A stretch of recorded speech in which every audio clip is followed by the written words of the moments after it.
ಇವಾಗ ನಾವು ಸೂಪರ್ ಫುಡ್ಸ್ನ ಬಗ್ಗೆ ತಿಳ್ಕೊಳ್ಳೋಣ. ಈ ಫುಡ್ಸ್ನ ನಿಮ್ಮ ಡಯಟಲ್ಲಿ ಹೆಚ್ಚಾಗಿ ಆ್ಯಡ್ ಮಾಡ್ಕೊಳ್ಳಿ ಆ್ಯಂಡ್ ಈ ಫುಡ್ಸ್ನ ನಿಮ್ಮ ಡಯಟಲ್ಲಿ ಅವಾಯ್ಡ್ ಮಾಡಿ. ಅದರ ಜೊತೆ ಒಂದು ಹೆಲ್ದಿ ಸ್ಕಿನ್ಗೋಸ್ಕರ ಒಂದು ಹೆಲ್ದಿ ಲೈಫ್ ಸ್ಟೈಲ್ನ ಮೇಂಟೈನ್ ಮಾಡೋದು ಸಹ ತುಂಬ ಇಂಪಾರ್ಟೆಂಟ್.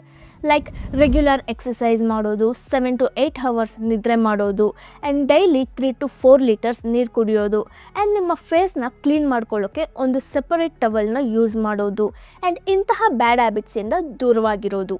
ಒಂದು ವೇಳೆ ಸೀರಿಯಸ್ ಆಗಿ ನೀವು ನಿಮ್ಮ ಲುಕ್ಸ್ನ ಮ್ಯಾಗ್ಸಿಂಗ್ ಮಾಡಬೇಕು ಅಂದ್ಕೊಂಡ್ರೆ ಆವಾಗ ನೀವು ಬಾಡಿ ಮ್ಯಾಗ್ಸಿಂಗ್ ಮೇಲೆ ಸಹ ತುಂಬ ಫೋಕಸ್ ಮಾಡಬೇಕಿರುತ್ತೆ. ಯಾಕಂದರೆ ಫಿಸಿಕಲ್ ಚೇಂಜಸ್ ಇಲ್ಲದೆ ಇರೋ ಅಂಥ ಒಂದು ಟ್ರಾನ್ಸ್ಫಾರ್ಮೇಷನ್ ಸಹ ಇಲ್ಲ. ಸೊ ಕಮೆಂಟಲ್ಲಿ ಹೇಳಿ ನಿಮ್ಮ ಫಿಸಿಕಲ್ ಲೆವೆಲ್ಗೆ 10 ಪಾಯಿಂಟ್ಸಲ್ಲಿ ಎಷ್ಟು ಸ್ಕೋರ್ ಮಾಡ್ತೀರಾ ಅಂತ.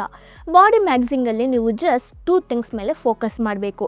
ಫಸ್ಟ್ ಪಾಯಿಂಟ್, ನಿಮ್ಮ ಬಾಡಿ ಪೋಸ್ಚರ್ ಕರೆಕ್ಟಾಗಿದೆಯಾ ಇಲ್ವಾ ಅನ್ನೋದನ್ನ ಮೇಕ್ ಶ್ಯೂರ್ ಮಾಡ್ಕೊಳ್ಳಿ. ಆ್ಯಂಡ್ ತುಂಬ ಜನ ಹೀಗೆ ಬೆಂಡಾಗಿ ನಡೀತಿರ್ತಾರೆ, ಇಲ್ಲ ಅವರ ಶೋಲ್ಡರ್ ಆರ್ ನೆಕ್ ಹೀಗೆ ಮುಂದೆ ಬಂದಿರುತ್ತೆ. ಈ ಎರಡು ಕಾಮನ್ ರಾಂಗ್ ಪೋಸ್ಚರಿಂದ ನಿಮ್ಮ ಓವರಾಲ್ ಹೆಲ್ತ್ನ ಮೇಲೆ ಎಫೆಕ್ಟ್ ಆಗುತ್ತೆ ಆ್ಯಂಡ್ ಲುಕ್ ವೈಸ್ ಸಹ ನಿಮ್ಮ body uneven and less attractive ಆಗಿ ಕಾಣಿಸುತ್ತೆ. ನಿಮ್ಮ ಬಾಡಿ ಪೋಸ್ಚರ್ ಕೇವಲ ಒಂದು ನೈಟಲ್ಲೇ ಹಾಳಾಗಲ್ಲ, ಆದರೆ ನೀವು ಮಾಡೋ ಚಿಕ್ಕ ಚಿಕ್ಕ ಮಿಸ್ಟೇಕ್ಸಿಂದ ನಿಮ್ಮ ಬಾಡಿ ಪೋಸ್ಚರ್ ಯಾವಾಗ ಚೇಂಜ್ ಆಗುತ್ತೆ ಅಂತ ನಿಮಗೆ ಗೊತ್ತಾಗೋದು ಸಹ ಇಲ್ಲ.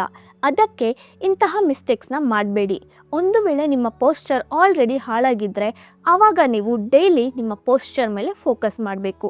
ಲೈಕ್ ನೀವು ಕೂತ್ಕೊಳ್ಳೋವಾಗ ಹಿಪ್ನ ಸ್ಟ್ರೈಟಾಗಿ ಇಕ್ಕಿ ಕೂತ್ಕೊಳ್ಬೇಕು, ನಿಂತ್ಕೊಳ್ಳೋವಾಗ ಸ್ಟ್ರೈಟಾಗಿ ನಿಂತ್ಕೊಳ್ಬೇಕು. ನಿಮ್ಮ ಶೋಲ್ಡರ್ಸ್ ಯಾವಾಗಲೂ ನಿಮ್ಮ ಇಯರ್ಸ್ ಕೆಳಗೇನೆ ಇರಬೇಕು, ಇಯರ್ಸ್ಗಿಂತ ಮುಂದೆ ಹೋಗಲೇಬಾರ್ದು.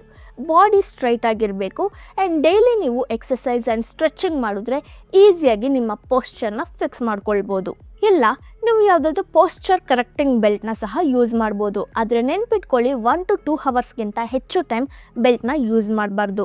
ಬಾಡಿ ಮ್ಯಾಗ್ಸಿಂಗಲ್ಲಿ ನೀವು ಸೆಕೆಂಡ್ ಫೋಕಸ್ ಮಾಡಬೇಕಾಗಿರೋದು ನಿಮ್ಮ ಫಿಟ್ನೆಸ್ ಮೇಲೆ. ಒಂದು ವೇಳೆ ನಿಮಗೆ ಅನಿಸಿದ್ರೆ ಲೈಕ್ ನಾನು ವೆಯ್ಟ್ ತುಂಬ ಕಡಿಮೆ ಇದ್ದೀನಿ, ಅದರಿಂದ ನನ್ನ ಡ್ರೆಸ್ಸಿಂಗ್ ಸೆನ್ಸ್ ಸಹ ಹಾಳಾಗ್ತಿದೆ ಅಂತ, ಆವಾಗ ನೀವು ಎಲ್ಲದಕ್ಕಿಂತ ಮೊದಲು ನಿಮ್ಮ ಡಯಟ್ ಮೇಲೆ ಫೋಕಸ್ ಮಾಡಿ.